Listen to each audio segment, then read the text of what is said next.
Greetings, geologists, and we are going to start learning about the Cenozoic era. So we've just gone through this remarkable journey of geologic time since the inception of Earth back in the Precambrian and the Hadean.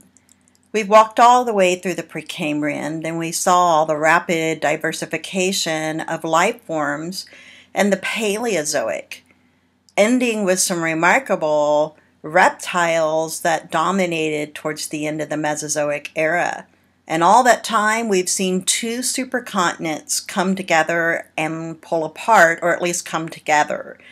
In the Mesozoic, we would see that second supercontinent split apart called Pangaea, and it's going to continue that trend throughout the Cenozoic.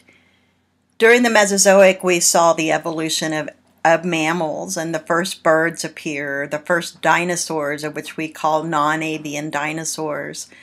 We watched them diversify, get huge. We watched this incredible transformation in the plant kingdom in the early Cretaceous where angiosperms first evolved.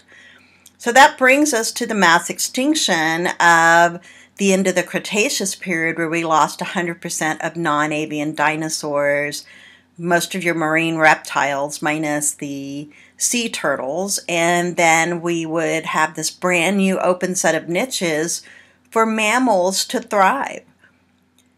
Lots of stuff happens during the Cenozoic, and quite frankly, we know more about it than we know of any other segment of geologic time. My question to you is why? Why would that be? Why are we so knowledgeable about the Cenozoic and have such detail on this particular fossil and rock record? So as I go through the plate tectonics, I'm going to preface this by saying that the Cenozoic is best learned in this manner.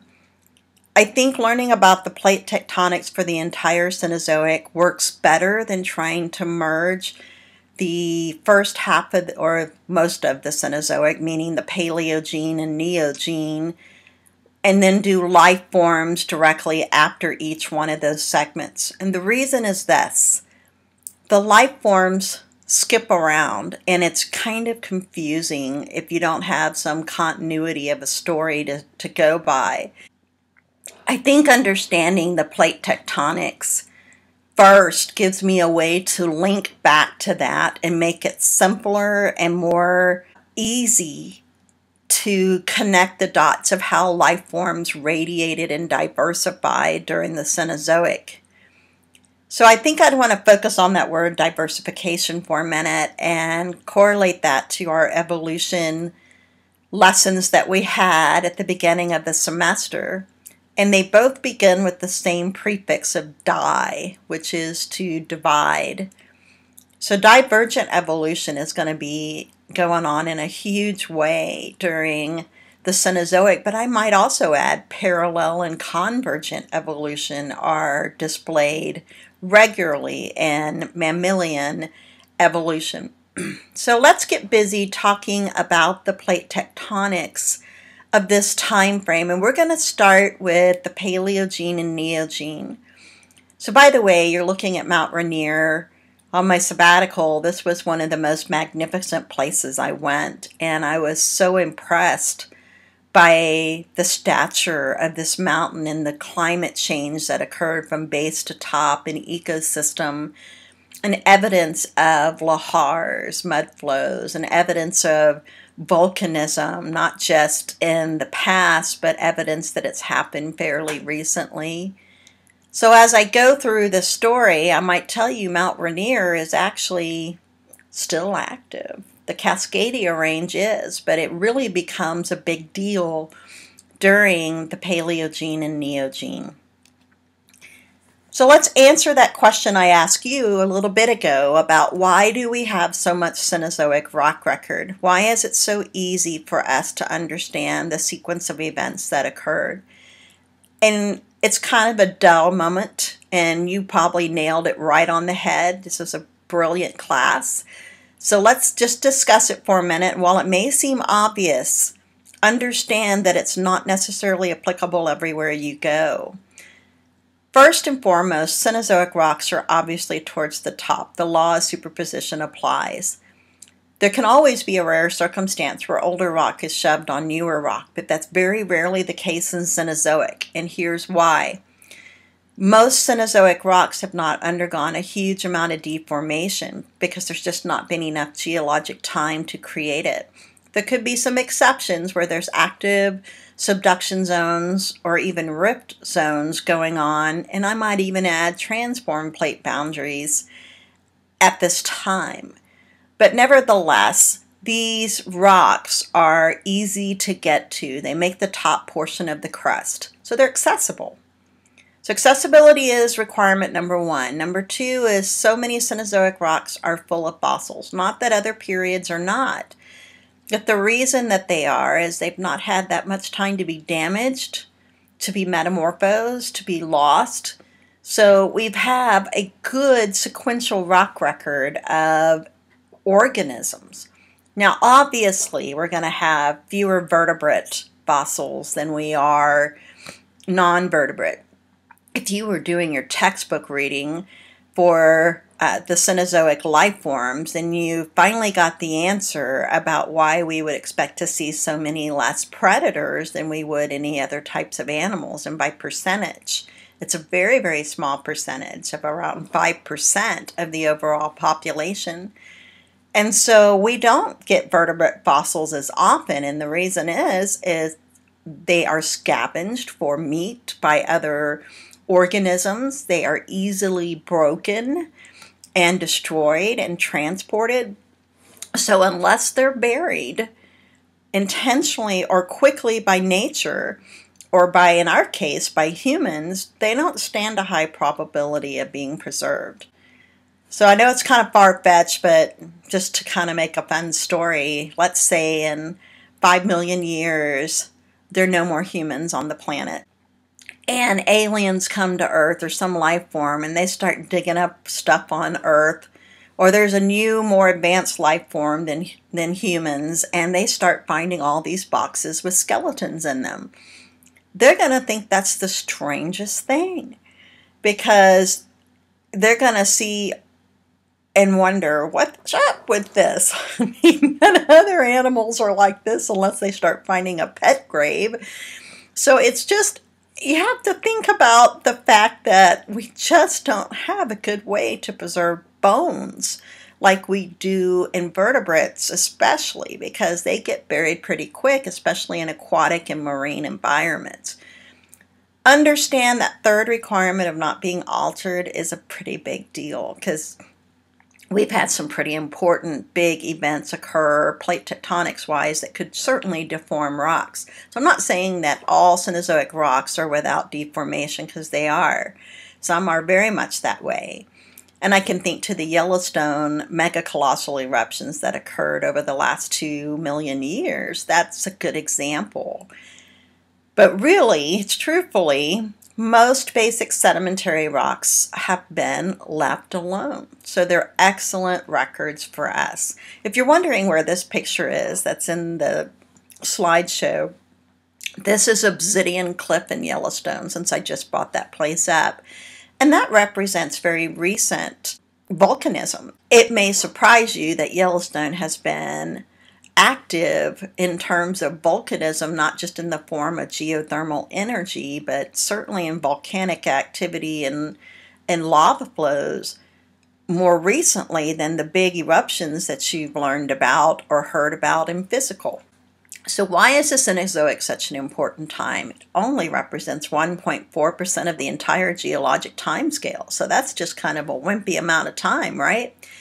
Well, here's why. First and foremost, the plates move around to their current positions. And as plates move, they drastically change the biosphere. So what do I mean by that? Biosphere refers to living life forms. I'd also say they affect the hydrosphere, which is the water cycle. In addition, they affect the cryosphere. Cryo is a prefix, C-R-Y-O, that means ice. And so we're going to have the chance to form or not form ice depending on plate movements and ocean currents. And that brings me to one of the most important elements that you've heard all semester. As plates move, they dictate how ocean currents move around. That is what drives climate. So plate tectonics is a very important part of the historical story as you go through the time scale, not just that we had a mountain building event or that we had a this or that evolve for the first time. Really, where the plates are is so key to understanding what could and should have happened evolutionary wise. So that short duration of time, being 66 million years long, allowed for some pretty remarkable stuff to occur.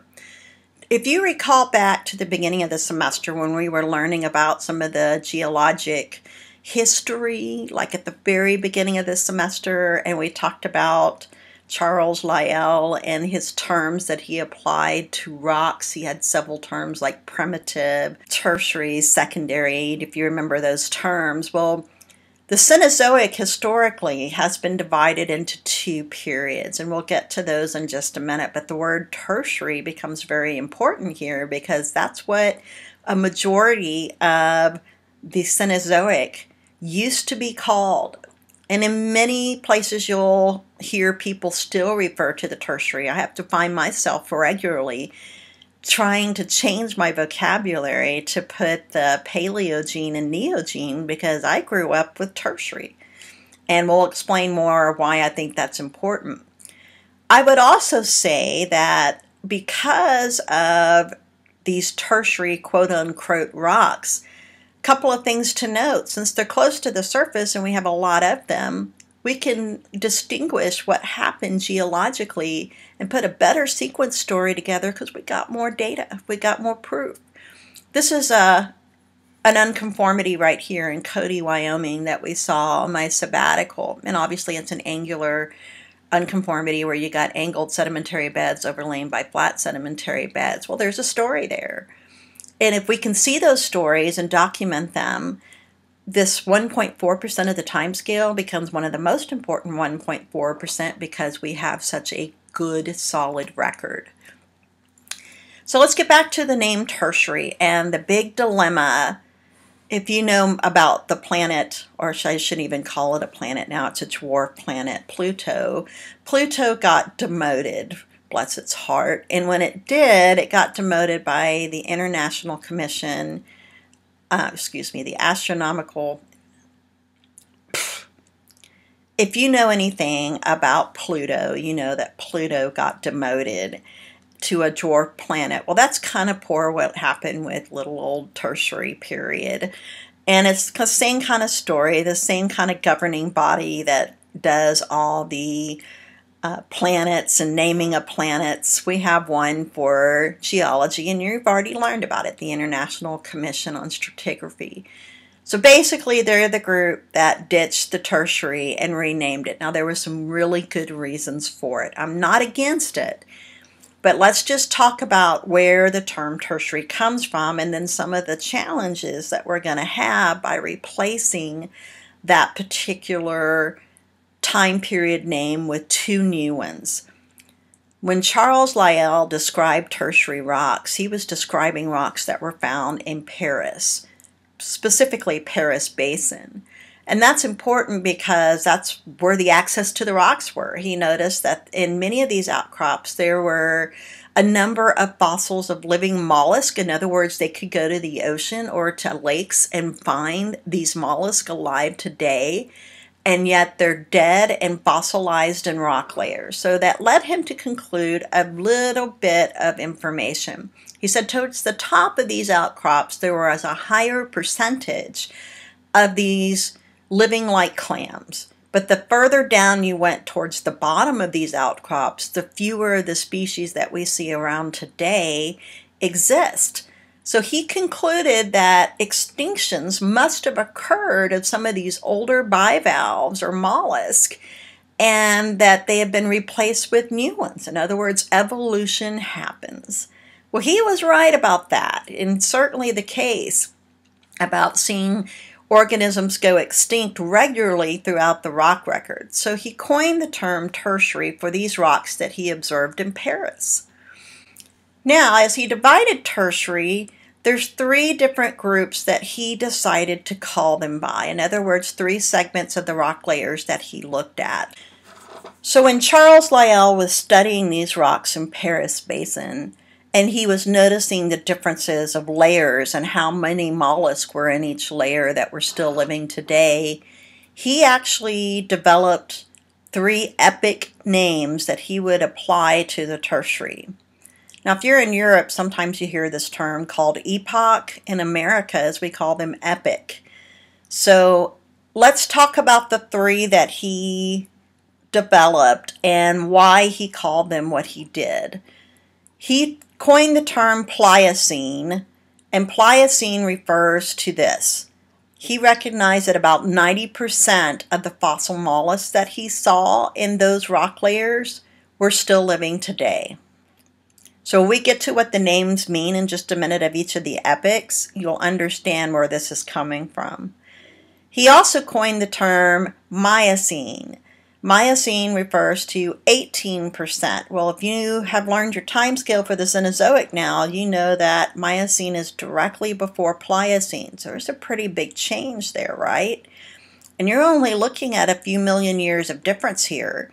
So if we only have 18% of the living mollusks that were in those rocks as fossils, that's a pretty big change. Then about half of that is found in Eocene rocks. About half of that is found in Eocene rocks at 9.5%. So there's a lot less going on in terms of less recent. So while geologists outside of Paris are starting to do stratigraphic mapping and they're starting to correlate fossils because this is about the time frame where all of that happened, they realized that there were some fossils in the rock record that didn't fit into these 3 slots, Pliocene, Miocene, and Eocene. And 2 new epochs would be developed.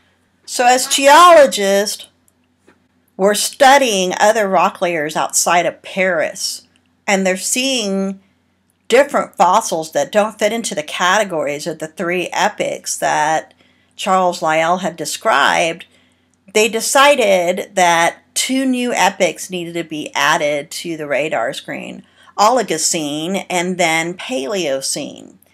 And both are hugely important in terms of evolution of organisms and plate tectonics. So let's talk about how the Cenozoic timescale is developed. And this is not as detailed in your book, but you certainly have the geologic timescale. I made this one simply to make it easier to reference and to kind of put all the information in one place for you. So let's start at the bottom, because remember, you always read the timescale from bottom to top, right? So we're going to start from the oldest part of the Cenozoic and work our way up to the top, the youngest. Now, on the left side, far left, you see the era name is Cenozoic. That has not changed. It's referred to as the age of the mammals. But before the International Commission on Stratigraphy demoted Tertiary, the 2 terms that were used to describe the periods of the Tertiary were, or the periods of the Cenozoic really, were the Tertiary and the Quaternary. Well, the Quaternary still applies, so that's still good to go. However, Tertiary is now divided into 2 different periods. So while there used to be just 2 periods in the Cenozoic, there are now 3. From oldest to youngest, they go Paleogene, Neogene, Quaternary. Let me underscore that the 2 beginning ones, Paleogene and Neogene, end with the Gene. For testing purposes, this can get confusing because look at the lowest or the oldest epoch and notice that it's Paleocene. Okay, so all the epochs end with the cene, C-E-N-E, and one of the ways I remember this, Scenes are like scenes of a movie, so they're very specific periods of time, and I'd like you to think about each of these epochs as specific periods of scenes of a movie, and it's the movie of the Cenozoic, and it makes it a lot easier to distinguish what happened in each one. Just to refresh your memory on the term paleo, that means ancient. So Paleocene, each of these epochs has a name that means something, and it correlates back to Lyell's Mollusks, just so you kind of have a reference point. Paleocene refers and means dawn of the early recent. So that means we have very few of those mollusks around during the Paleocene that we'll see in newer rocks like Pliocene. So this is a short duration of an epoch. It's only 10 million years long, but let me tell you what, those 10 million years are some kind of important for evolution of mammals in particular, and I might add plants. After the Paleocene, there would be a marker that happens right at this borderline right here. And it happens at 55.8 million years, which literally puts it in the Eocene, but it's called the Paleocene-Eocene thermal maximum. We'll learn a little bit more about that when we get to life forms. Long story made short, it's one of the worst global warming events of all time, certainly in the Cenozoic. The Eocene is referred to as early recent. Again, that goes back to the number of mollusks that are commonly seen in today's living kingdom of mollusk to looking at what was out there in the fossil record in terms of what was living. Oligocene is slightly recent, so we start to see a handful more specimens of fossils that resemble those mollusks that we would see today.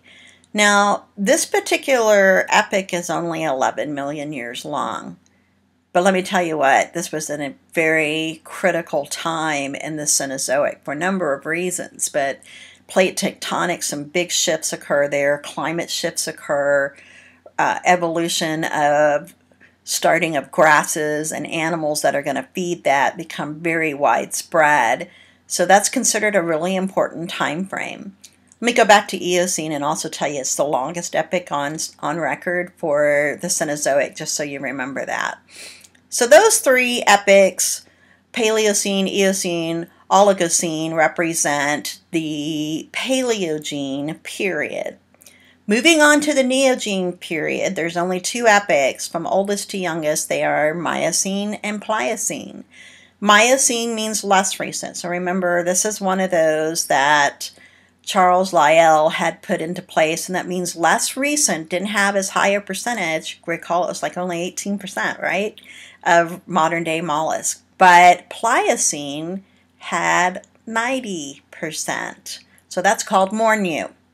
So moving into the Quaternary, there are two epochs there as well. Pleistocene is called most new. Don't confuse this. This is one that gets really confused with the youngest, called the Holocene, which is recent, and specifically entirely recent. So when we're looking at entirely recent, what does that mean? The last 10,000 years. So I think this is an important place to link that back to our fossil lessons and say, what was the definition of a fossil? Everything that's 10,000 years or older, that's a fossil record, right? So that's where the fossil definition comes from, is where does the Holocene start? I'm not saying that animals that died 6,000, 7,000, 8,000, 9,000 years ago really aren't fossils. I'm saying that they're still Holocene, and they're probably subfossils at best. So when you're thinking about the time scale, so much happens, and we'll refer to each of these epochs. So you need to know what the name means. You need to know how long they lasted, when they started and when they finished, and which period that they fall into. So we will be going through each of the plate tectonic story about kind of what happened in the sequence of events of Paleogene and Neogene, and then we'll do a second piece on the Quaternary. There's a lot to talk about during the Cenozoic with global plate tectonics. Up until this point in this semester, we've really restricted global plate tectonics to the assemblance of Pangaea. Well, we can't do that anymore because Pangaea is splitting apart and creating dynamic situations globally. And certainly in terms of two major orogenic belts that are recognized as active belts even today. So we're going to look at those, and they're the Alpine-Himalayan mobile orogeny belt, which is going to be over here where Africa has separated from the Arabian plate, in India smashed in here, and Africa is smashing up there, and you can see all this brown area represents various mountain ranges within that section. The other one you would know as is the Ring of Fire, but it has a very specific name, Circum-Pacific. Well, look at why. Circum meaning circumference, and I put a red box to kind of show you where everything is in this region right in here. And it comes all the way from our west coast up through Alaska, the Aleutian Trench, over here by Japan where we have the Marianas Trench. Here's the Philippine plate. Comes back by this section of Indonesia, and it's going to capture these islands just northeast of Australia, and even New Zealand falls into this section. So it's a very dynamic area where there's a lot of active plate boundaries, mainly subduction zones. So it's called Pacific because it deals with the Pacific plate doing the subduction in most cases. So these two belts play a huge role in what's going to happen during the Cenozoic. So let's start with the Alpine-Himalayan orogenic belt. This orogenic belt extends for a huge length of distance. It goes all the way from Spain through the Mediterranean region, literally throughout the Middle East, into India, and it represents the collision of Africa to Europe and India to Asia. Now, what this area represents are earthquakes. If you look at the guideline down here or your legend, you'll see that the blue dots are the most common, and the reason is they are shallow earthquakes, and so they have a shallow focus. And if you remember from physical, shallow focus or a focus represents where the actual breakage of the fault occurs beneath the surface.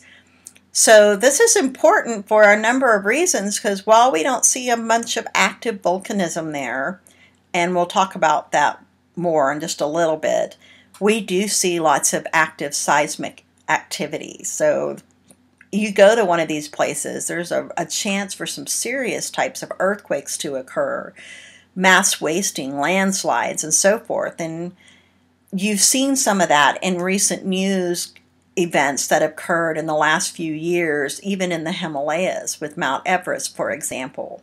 Another important event that occurs during this time frame of the plates of the African plate in particular, as it starts to squash against Europe, it's going to close off and kind of isolate that Mediterranean Sea. And when that happens, the Tethys Sea is permanently closed off. So no more Tethys Sea. While we've seen that have been around for almost 100 million years, it's gone now.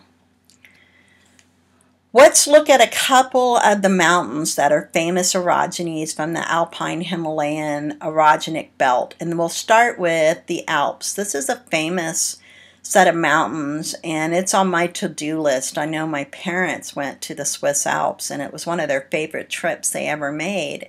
And they came back with photos, and I can remember seeing the first time Matterhorn, which is one of the famous glaciated horns in the world. But what makes it famous is the fact that there's rocks on that particular horn from Africa and Europe, and they're all folded and jumbled together.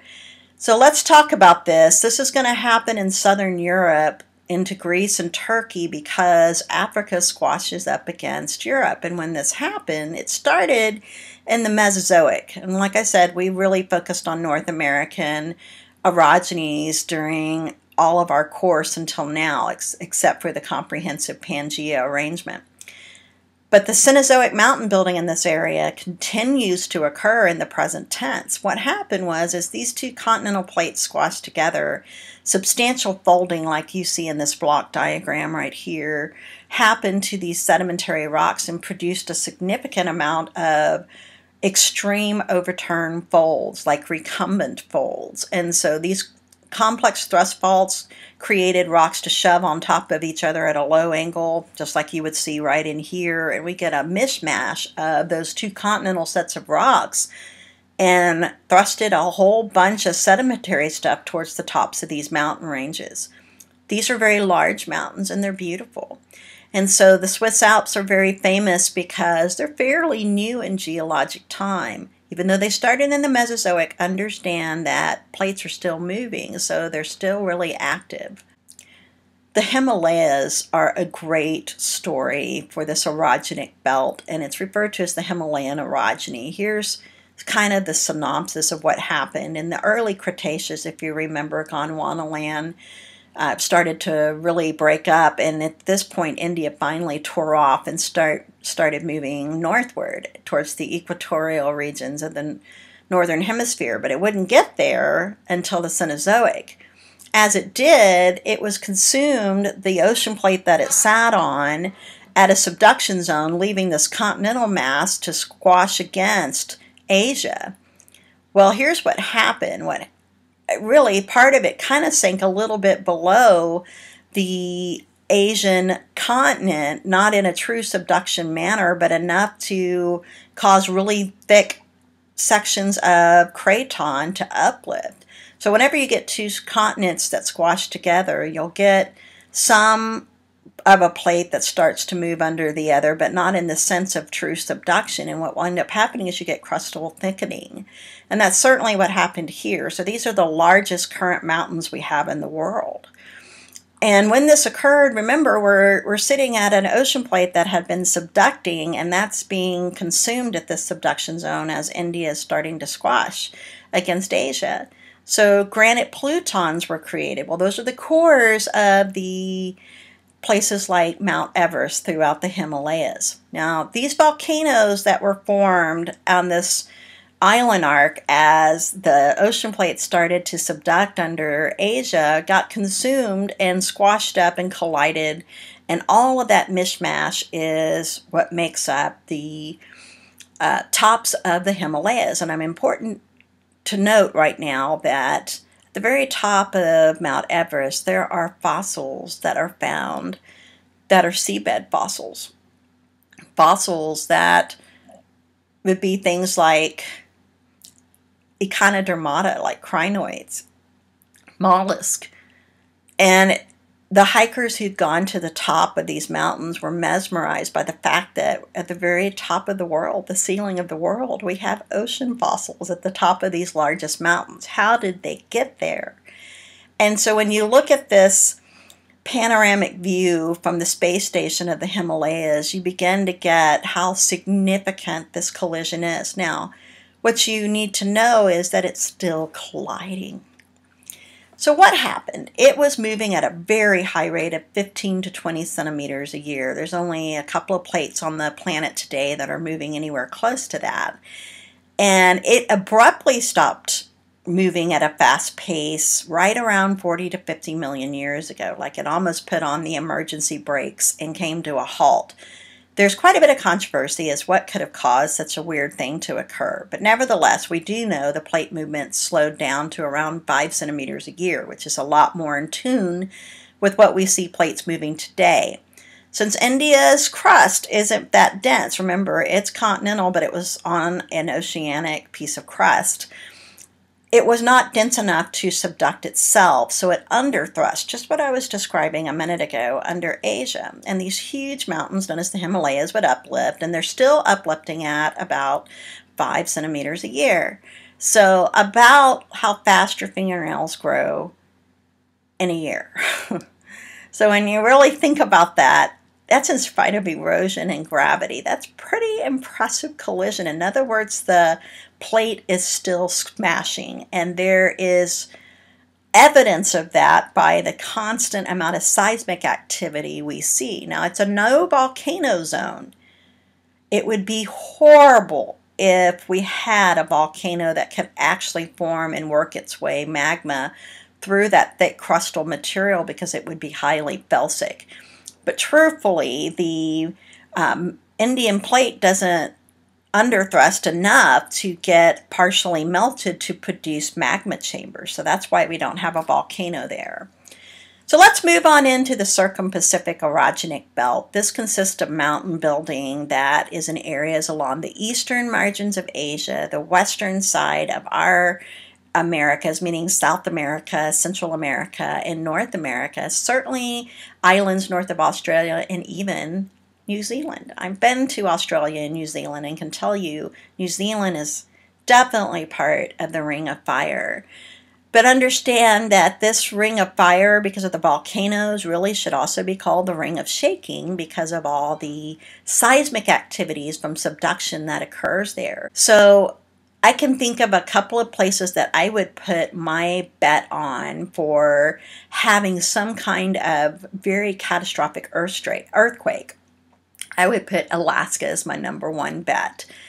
Probably somewhere like the Peru and South America and Japan would rank #2, and #3 would be Indonesia. So all of these places are associated with the Ring of Fire. So this is a great place to take a break, and we'll come back and focus on the geological provinces of the individual portions of North America.